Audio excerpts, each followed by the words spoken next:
Hello aspirants, welcome to GL SSC Tamil. நான் தான் கோகுல். இன்னைக்கு என்ன பார்க்க போறோம்னா ப்ராபபிலிட்டியில் இருக்கக்கூடிய பேசிக் கான்செப்ட்ஸ் இது எல்லாத்தையும் தான் பார்க்க போறோம். சரியா? இந்த ப்ராபபிலிட்டி கிளாஸ்ன்றது யார் யாருக்கு கரெக்டாக இருக்கும்னா சிஜிஎல் டியர் 2 இப்போ எழுத போறவங்களுக்கும், ரயில்வேல வந்து ஒரு ப்ராபபிலிட்டி கொஸ்டின்ஸ் வந்து ஒரு சிலதை கேட்குறாங்க. அதே மாதிரி டியர் 2ல ஒரு கேள்வி வந்து ப்ராபபிலிட்டிலேருந்து கண்டிப்பாக வரும். சரியா? ஸோ அதுதான் வந்து என்ன ஏது அப்படின்றதெல்லாம் பார்க்க போகிறோம். இந்த கிளாஸஸ் வந்து சீரியஸாக வந்து பிடிக்கும். ரைட்? சரி, ஓகே. ப்ராபபிலிட்டினா என்ன? சான்சஸ். இது வந்து ஃபேவரபிள் சான்சஸ், பாசிபிலிட்டி, இது எல்லாமே வந்து சொல்லிட்டு போகலாம். நம்ம இங்கிலீஷை பொறுத்த வரைக்கும் மாடல் வேர்ப்ஸ்ன்னு பார்த்துருக்கோம். Model verbs. இந்த மாடல் வேர்ப்ஸ்ன்றது எப்படி இருக்கும்னு பார்த்தீங்கன்னா 0%, 100%. நடுவில் வந்து இருக்கிற எல்லா பர்சன்ட்டுமே, அதாவது குறைந்த வாய்ப்பு, அதிக வாய்ப்பு அப்படின்ற மாதிரி போகுமே தவிர டெஃபினட்டாக வந்து எதுவுமே வந்து சொல்லாது. இருக்கு இல்லை, அதாவது எஸ் நோ அப்படின்னு சொல்லாம நடுவுல வந்து சொல்றதுதான் வந்து இந்த மாடல் வேர்ப்ஸ். அதே மாதிரி தான் இந்த ப்ராபபிலிட்டி. இப்போ என்கிட்ட வந்து ஒரு 5 பால் இருக்கு, 5 பால்ஸ் இருக்கு. 5 பால்ஸ் அப்படின்றது ஏ பால், பி பால், சி பால், டி பால். கேட்கறது எப்படி கேட்பான் அப்படின்னா 1 பால்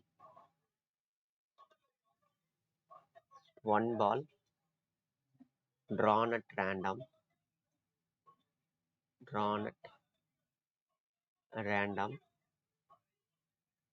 what is the probability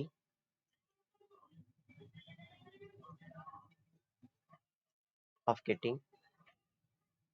நம்ம இஷ்டத்துக்கு எது வேணாலும் எழுதிக்கலாம். நம்ம ஃபார் எக்ஸாம்பிள் பி பால் அப்படின்னு எழுது.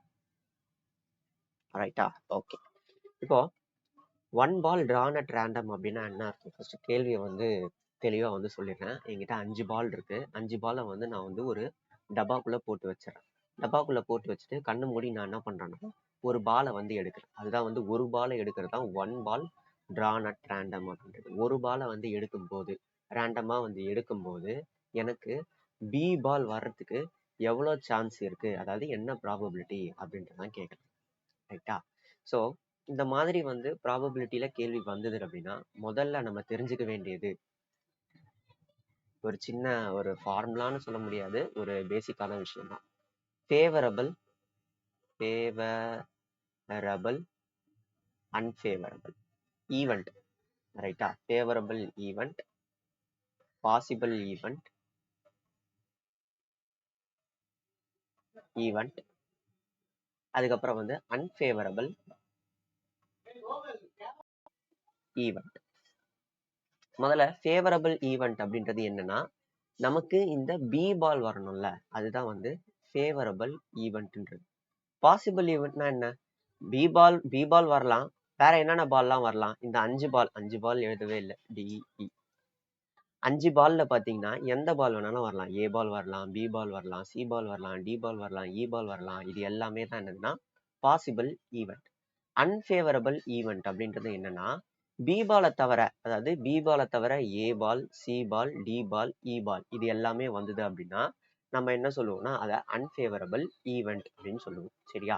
இப்போ ஃபார்முலா படி பார்த்தோம் அப்படின்னா நமக்கு ப்ராபபிலிட்டி என்னது? பி பால் அப்படின்றது வரணும். ஸோ பி ஆஃப் பி, அதாவது பி பால் வரணும் அப்படின்னா முதல்ல எவ்வளோ பி பால் வர்றதுக்கு சான்ஸ் இருக்கு? பி பால்ன்றது எத்தனை? ஒன்னே ஒண்ணுதான் இருக்கு. ஸோ 1. அப்போ மொத்தம் எத்தனை பாசிபிள் ஈவெண்ட் இருக்கு? மொத்தம் எத்தனை பால் வரலாம்? ஏ பால் வரலாம், பி பால் வரலாம், சி பால் வரலாம், டி பால் வரலாம், இ பால் வரலாம். சரியா? அப்போ மொத்தம் 5 பால் வரலாம். ஸோ டோட்டல் பாசிபிள் ஈவெண்ட்டை வந்து நம்ம வந்து கீழே டினாமினேட்டர்லையும் நமக்கு தேவையான ஃபேவரபிள் ஈவெண்ட்டை வந்து நம்ம என்ன பண்ணிக்கிறோம்னா நியூமரேட்டர்லையும் எழுதணும். சரி, இப்போ அந்த அன்ஃபேவரபிள் ஈவெண்ட் அப்படின்றத பத்தி லைட்டா பார்ப்போம். இப்போ பி பால் வர்றதுக்கு 1/5 ஆஃப் ப்ராபபிலிட்டி அப்படின்றது இருக்கு. ரைட்டா? அப்போ பி பால் வராம இருக்கிறதுக்கு என்ன ப்ராபபிலிட்டி இருக்கு பாப்போமா? பி பால் எடுத்துருங்க, பி பால்ன்றது வரக்கூடாது. 1 2 3 4 ஈவெண்ட்ன்றது இருக்கு. இப்போ வந்து பாசிபிள் ஈவெண்ட் என்னது 5. ஓகேவா? அதாவது total possible event. Total possible event எவ்வளோ 5. ஸோ இப்படி தான் நம்ம கண்டுபிடிக்கணும். இதில் என்னன்னா இந்த ஃபேவரபிள் ஈவெண்ட்டும் அன்ஃபேவரபிள் ஈவெண்ட்டும் காம்ப்ளிமெண்ட்ரியாக இருக்கும். விச் மீன்ஸ் இது ரெண்டுத்தையும் நீங்கள் ஆட் பண்ணீங்க அப்படின்னா உங்களுக்கு 1ன்றது கிடைக்கும். அதையும் நம்ம செக் பண்ணிடலாமா? 1/5 + 4/5 ஆட் பண்ணால் என்ன வரும்? 5/5 which is 1. ஸோ இதை வச்சு நம்ம என்ன பண்ணலாம்? அன்ஃபேவரபிள் ஈவெண்ட்டை வச்சு ஃபேவரபிள் ஈவெண்ட்டை கண்டுபிடிக்கலாம். எப்படி கண்டுபிடிக்கலாம்? இப்போ அதை அப்படியே எழுதிடுறேன். P of B plus P of B dash is equal to 1. எனக்கு P of B dash மட்டும் தெரிஞ்சா போதும். P of B dash is equal to 1 minus P of B. ரைட்டா? ஸோ P of Bன்றது எவ்வளோ? Sorry, P of B கண்டுபிடிக்கணுமா? என்ன கண்டுபிடிக்கணும்? இதை கண்டுபிடிக்கணும். கரெக்டா? ஓகே. ஸோ இப்போ நான் என்ன பண்றேன்னு பாருங்க. எனக்கு அன்ஃபேவரபிள் ஈவெண்ட்ன்றது இதுதான். 1 minus 4/5. ஸோ இதை நான் கிராஸ் மல்டிப்ளை பண்ண அப்படின்னா எனக்கு 1/5. இந்த மாதிரி நமக்கு என்ன தேவையோ அதை மாற்றி மாற்றி நம்ம என்ன பண்ணிக்க முடியும்? எடுத்துக்க முடியும். ஓகேவா? சரி, ஓகே. இப்போ 2 பால்ஸ்னு வந்ததுன்னா என்ன பண்றது? நம்ம வந்து ஸ்டார்டிங்ல என்ன பார்த்துருந்தோம்? 1 ball at randomனு பார்த்துருந்தோம். இப்போ 2 ballனு வந்ததுன்னா என்ன பண்ணணும் அப்படின்றதான் பார்க்க போறோம். சரி, இந்த 2 ball at random அப்படின்ற கேள்விக்கு முன்னாடி நம்ம ஒரு இம்பார்ட்டன்டான கான்செப்டை பார்க்கணும். என்ன அப்படின்னா காம்பினேஷன்ஸ். வேற கலர்ல எழுதலாமா?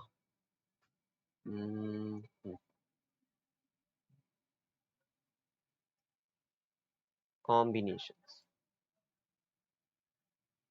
சரி, இந்த காம்பினேஷன் அப்படின்றது என்னன்னா எப்படி எல்லாம் அடுக்கலாம், எந்தெந்த வழியெல்லாம் அடுக்கலாம். ஓகேவா? அப்படி சொல்றதான் வந்து இந்த காம்பினேஷன். நான் வந்து ரொம்ப டீப்பா வந்து சொல்ல ஒரு எக்ஸாம்பிள் சொல்றேன். அது மூலியமா உங்களுக்கு ஈஸியா புரிஞ்சிடும். AEIOU இதெல்லாம் என்னது? வவுல்ஸா? வவுல்ஸ்.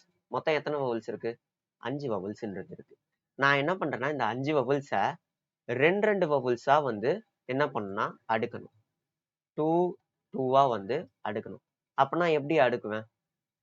AE அதாவது காம்பினேஷனா AE AI AO AUன்னு அடுக்கணும்.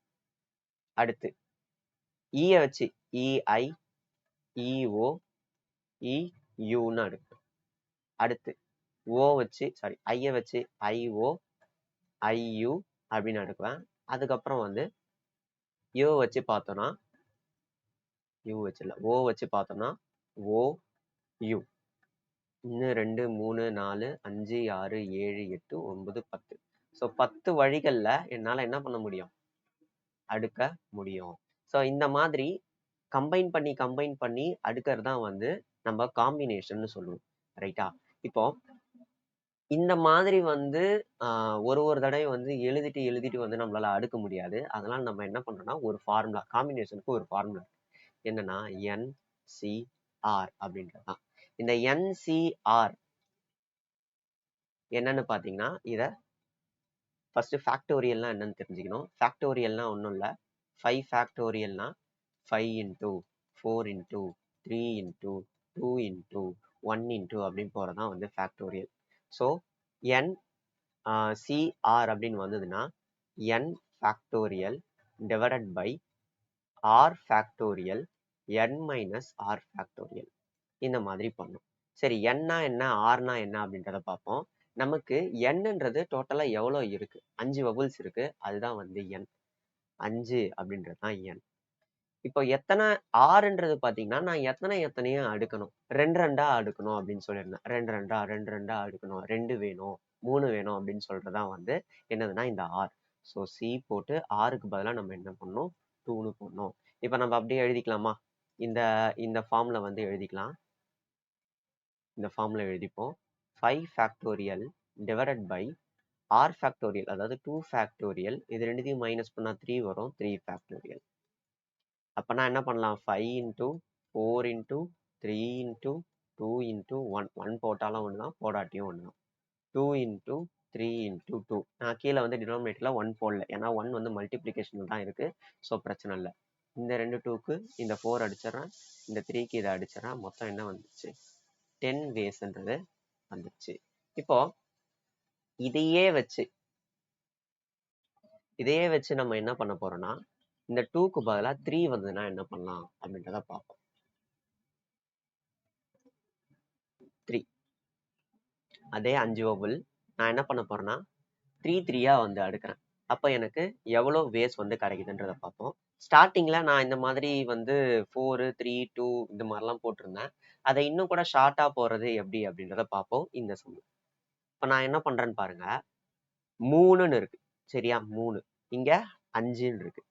5 நான் வந்து அதுல என்ன பண்ணணும், வெறும் 3 மட்டும் குறைக்கணும். 5 4 3 போதும். 2 1 எல்லாம் வர தேவையில்ல, போதும். இது வந்து ஷார்ட்கட்டு. 3 இருக்குன்னா 3 போடலாம். 1 இன்டூ அதாவது 3 into 2 into 1 3 into 2 into 1 cancel பண்ணிக்கலாமா? கேன்சல் பண்ணோம் அப்படின்னா 10 வேஸ் வரும். ஸோ 3 3 அடுக்குனாலும் எனக்கு என்ன ஆயிடுது? 10 வேஸ்ன்றது கிடைச்சிருது. இப்போ இதையே நம்ம இந்த மாதிரி போட ட்ரை பண்ணுவோம். 5 இன்டூ 4 அதாவது என்ன பண்ணோம்? 2 எழுதிக்கணும். 5 5 விட 1 கம்மி பண்ணி 4 டிவைடட் பை 2 இருந்ததுன்னா 1 இன்டூ 2 கேன்சல் பண்ணோம் அப்படின்னா 2. ஸோ 10 10 வேஸ்ன்றது இங்கேயே வந்துருச்சு. அப்போ நம்ம ஈஸியாக என்ன பண்ணிட முடியும்? NCRன்னு வந்ததுனாலே இந்த ஷார்ட்கட்டை யூஸ் பண்ணி நம்ம ஈஸியாக போட்டுற முடியும். நான் என்ன சொல்லியிருந்தேன்? இந்த 2 balls அட் ரேண்டம்னு கேள்விகள் வந்ததுன்னா என்ன பண்றது? 2 balls இல்லைன்னா 2 chosen at random இந்த மாதிரி கேள்வி வந்ததுன்னா என்ன பண்றதுன்னு வந்து நான் சொல்லியிருந்தேன், கேட்டிருந்தேன். ஸோ நம்ம என்ன பண்ணிக்கலாம்னா கொஸ்டினை கொஞ்சம் ஆல்டர் பண்ணிக்கலாம். என்கிட்ட வந்து 5 ஒயிட் கார்டு இருக்கு. 5 ஒயிட் கார்டு இருக்கு, 10 ரெட் கார்டு இருக்கு, ரைட்டா? நான் 2 கார்டை வந்து சூஸ் பண்றேன். இப்படி நான் 2 கார்டை சூஸ் பண்றேன். எப்படி சூஸ் பண்றேன்னா, இப்போ அந்த 2 கார்டை வந்து கலைச்சி அப்படியே அந்த 5 ஒயிட் கார்டையும் 10 ரெட் கார்டையும் வந்து நான் ஷஃபிள் பண்ணிட்டு சும்மா 2 கார்டை எடுக்கிறேன். அந்த 2 கார்டும் எனக்கு எப்படி இருக்கணும்னா ஒயிட் கார்டா இருக்கணும்.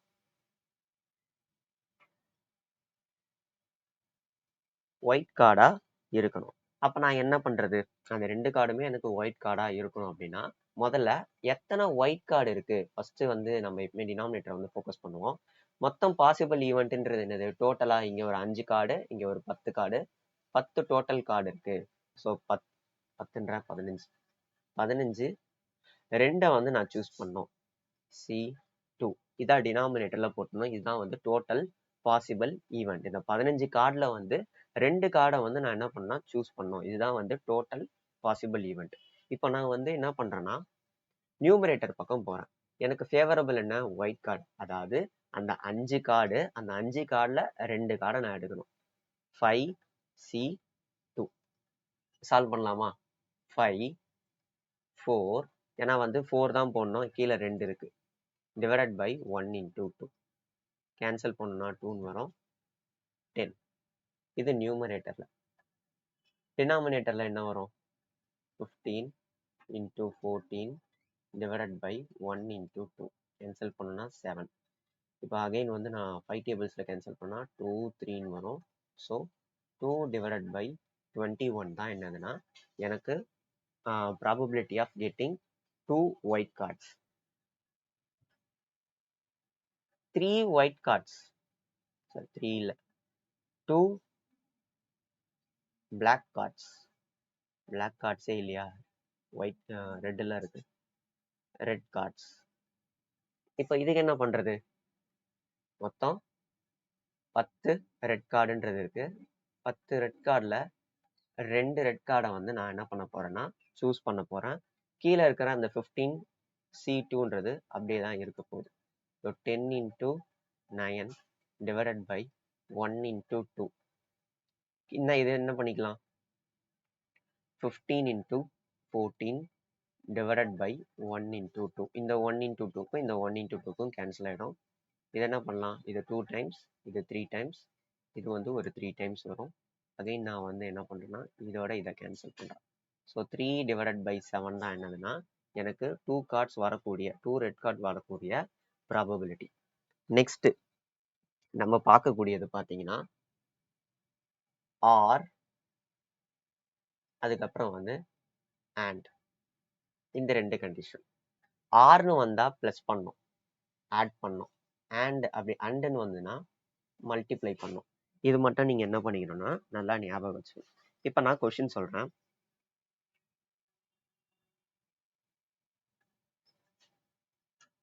அதேதான், என்னது, அதே ஒயிட் கார்டு ரெட் கார்டு இந்த கதை தான்.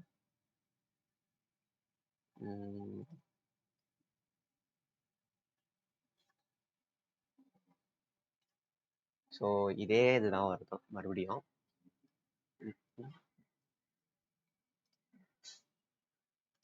இங்க என்னன்னா எனக்கு 1 white card and 1 red card வர்றதுக்கு என்ன ப்ராபபிலிட்டி இருக்கு அப்படின்றத பார்க்கணும். ஸோ ஆண்டன் இருக்கு. ஆண்ட்ன்றதுனா என்னது, மல்டிப்ளை. சரி, இந்த மல்டிப்ளையை எந்த இடத்துல யூஸ் பண்ணணும்னு பார்த்தீங்கன்னா நியூமரேட்டர்ல யூஸ் பண்ணணும். இப்போ வந்து எனக்கு ஒயிட் கார்டு 5 இருக்கு, 5ல் நான் 1 சூஸ் பண்ணோம். 5C1 இன்டூ ரெட் கார்டு வந்து நான் என்ன பண்ணோம், மொத்தம் 10 இருக்கு, 10ல் 1 சூஸ் பண்ணோம். 10C1 டிவைடட் பை என்னது, டோட்டல் வந்து 15C. ரெண்டு கார்டு தானே, ஸோ 2 கார்டு ஆக மொத்தம் என்னது, இந்த 15 கார்டில் 2 கார்டு எடுக்கணும். ஒன்று வந்து ஒயிட் கார்டாக இருக்கணும், இன்னொன்று வந்து ரெட் கார்டாக இருக்கணும். இப்போ நம்ம இதை போட்டோம்னா என்ன வரும், 5 ஒன்னே ஒன்று தான் இது பண்ணோம். ஸோ 5 நியூமரேட்டரில் அப்படியே இருக்கும், டிவைடட் பை 1. அப்போ இதுலேருந்து நம்மளுக்கு என்ன தெரியுது, NCR.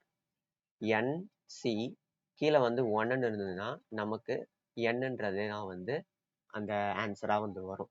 ஸோ இங்கே 5, இங்கே 10 divided by 15 into 14 divided by 2. Cancel பண்ணோம்னா 7, இங்கே வந்து 2 டைம்ஸ், இங்கே 3 டைம்ஸ். வேற எதுவும் பண்ண முடியாதா, 10 டிவைடட் பை 21 தான் என்னன்னா ஒரு ஒயிட் கார்டு ஒரு என்னது ரெட் கார்டுக்கானது. இப்போ நான் இன்னொன்று எழுதுறேன். இப்போ 2 ஒயிட் கார்டா இருக்கலாம், ஆர் அந்த ரெண்டுமே வந்து ரெட் கார்டா இருக்கலாம். 2 white card or 2 red card. இப்படி வந்ததுன்னா என்ன பண்றது, அதேதான் பண்ண போறோம். என்ன, இந்த மல்டிப்ளிகேஷனுக்கு பதிலாக பிளஸ்ன்றதை பண்ண போறோம். சரியா, ஸோ 5 + 10 டிவைடட் பை 15 இன்டூ 14, அதாவது 15 இன்டூ 7. இப்போ எவ்வளோ வரும், 15 டிவைடட் பை 15 இன்டூ 7. கேன்சல் பண்ணோம் அப்படின்னா 1 டிவைடட் பை 7. ரைட்டா, சரி. இதெல்லாம் தான் பார்த்தீங்கன்னா ரொம்ப பேசிக்கான கான்செப்ட். 2 வந்ததுன்னா என்ன பண்ணுறது, அதுக்கப்புறம் வந்து ப்ளஸ்னா என்ன பண்ணோம், மல்டிப்ளைனா என்ன பண்ணோம், பாசிபிள் ஈவெண்ட்னா என்ன, இது எல்லாமே தான் வரக்கூடியது. இதை வச்சு நம்ம ஒரு CGL Tier 2 இப்போ நான் நடத்துனதை வச்சு ஒரு CGL Tier 2 கொஸ்டினை நம்மளால சால்வ் பண்ண முடியும். சரி, அந்த கொஸ்டின் நான் வந்து எடுக்கிறேன். A glass jar contains 6 white, 8 black, 4 red, 3 blue marbles. இது எல்லாமே marbles. If a single marble is drawn from a jar, அதாவது என்னது, ஒரு ஜார்ல இருந்து நான் ஒரே ஒரு மார்பிளை வந்து எடுக்கிறேன். இது எல்லாமே ஜார்ல இருக்கு. அந்த ஜார்ல இருக்கிறதுல வந்து ஒரு மார்பிளை வந்து நான் எடுக்கிறேன், ரேண்டமா வந்து எடுக்கிறேன். அப்படி ரேண்டமா எடுக்கிறதுல பிளாக் ஆர் ப்ளூ வர்றதுக்கு என்ன ப்ராபபிலிட்டி இருக்குன்னு கேட்குறாங்க. இது பார்த்தீங்கன்னா CGL 2022ல கேட்கப்பட்ட கேள்வி. சரியா, அதாவது ரொம்ப பேசிக்கான கான்செப்ட் வந்து கேட்டிருக்காங்க. மொத்தம் அப்போ நமக்கு பாசிபிள் ஈவெண்ட்ன்றது என்னது, 6. இது பார்த்தீங்கன்னா ஒரு 10, மொத்தமாக எழுதிடலாம். 6 + 8 + 4 + 3 எவ்வளோ வருது, 21 வருது. கீழே 21. இப்போ எனக்கு தேவை என்னது, ப்ளூ ஆர் பிளாக் ஆர் ப்ளூன்றது. நான் என்ன சொல்லியிருந்தேன் ஆல்ரெடி, ஆர்னு வந்ததுன்னா ப்ளஸ்ன்னு சொல்லியிருந்தேன். ஒரே ஒரு சிங்கிள் மார்பிளை எடுக்கிறதுனால நம்ம இந்த C போடணும் அதெல்லாம் அவசியம் இல்லை. ஏன்னா வந்து நீங்க C போட்டாலும் இப்போ நீங்க ஜஸ்ட் அப்படியே இமேஜின் பண்ணி பாருங்க. நான் அப்படியே எழுதுறேன்.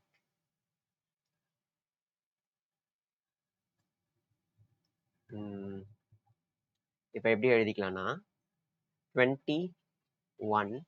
நான் அதில் என்ன பண்றேன்னா ஒரே ஒரு பாலை தான் எடுக்கிறேன். அது பிளாக் பாலா இருக்கலாம் ஆர் ப்ளூ பாலா இருக்கலாம். சரி, அப்போ நான் வந்து நியூமரேட்டர்ல என்ன பண்ணுவேன்? பிளாக் பால் மொத்தம் எத்தனை இருக்கு? பிளாக் பால்ன்றது பார்த்தீங்கன்னா மொத்தம் 8 இருக்கு. 8C1 பிளஸ் ப்ளூ பால் எத்தனை இருக்கு? 3 இருக்கு. 3C1. ஒரே ஒரு பால் தானே சூஸ் பண்றோம், ஸோ ஒரு பால். 6 இருக்கிறதுனால பிளஸ். அப்ப என்ன வரும்? நான் என்ன சொல்லியிருந்தேன்? C1 வந்துட்டாலே n என்ன இருக்கோ அதே தான் இருக்குன்னு அர்த்தம். நம்ம டைரக்டா 8 + 3 டிவைடட் பை 21 போட்டுக்கலாம். அப்ப என்ன வரும்? 11 டிவைடட் பை 21. ஸோ இப்படிதான் நம்ம என்ன பண்ணோம்னா கண்டுபிடிக்கணும். நம்ம வந்து இது போடணும்ட்டு அவசியம் இல்லை. டைரக்டா வந்து இதையே போட்டுடலாம். பிகாஸ் ஒரே ஒரு பொருள் வந்து ரேண்டமா சூஸ் பண்றாங்க அப்படின்னா நம்மளுக்கு வந்து C1 தான் வரும். அதனால நம்ம அப்படியே போட்டுடலாம். இப்போ நான் என்ன பண்ண போறேன்னா சிஜிஎல்ல சிஹெச்எஸ்எல்ல இது வரைக்கும் எந்த மாதிரி கேள்வி வந்திருக்குன்னு பார்த்தீங்கன்னா பேசிக் டைப் தான். இந்த மாதிரி பால் இருக்கக்கூடிய பேசிக் டைப்ன்றது வந்திருக்கு இது வரைக்கும். அப்புறம் பைனாமியல் டிஸ்ட்ரிபியூஷன், இது எல்லாமே நம்ம இதுக்கப்புறம் வரக்கூடிய வீடியோல வந்து பார்க்க தான் போறோம். அப்புறம் வென் டயக்ராம் பேசிஸ்ல வந்திருக்கு, செட் பேசிஸ்ல வந்திருக்கு. என்டிபிசி கொஸ்டின் பார்த்தீங்கன்னா எல்லாமே பேசிக்கான கொஸ்டின் தான். அதனால வந்து ஒன்றும் பிரச்சனை இல்லை. ஓகே, நம்ம வந்து இது வரைக்கும் வந்து நான் சொல்லி கொடுத்தது எல்லாமே வந்து புரிஞ்சுதா என்ன ஏதுன்றத கமெண்ட்ல வந்து பாருங்க. நம்மளோட கிளாஸஸ் வந்து புதுசா யாராவது பாக்குறீங்க, நல்லா இருந்தது அப்படின்னா நம்மளோட செஷனை வந்து தொடர்ந்து ஃபாலோ பண்ணுங்க, சப்ஸ்கிரைப் பண்ணி விடுங்க. தேங்க்யூ.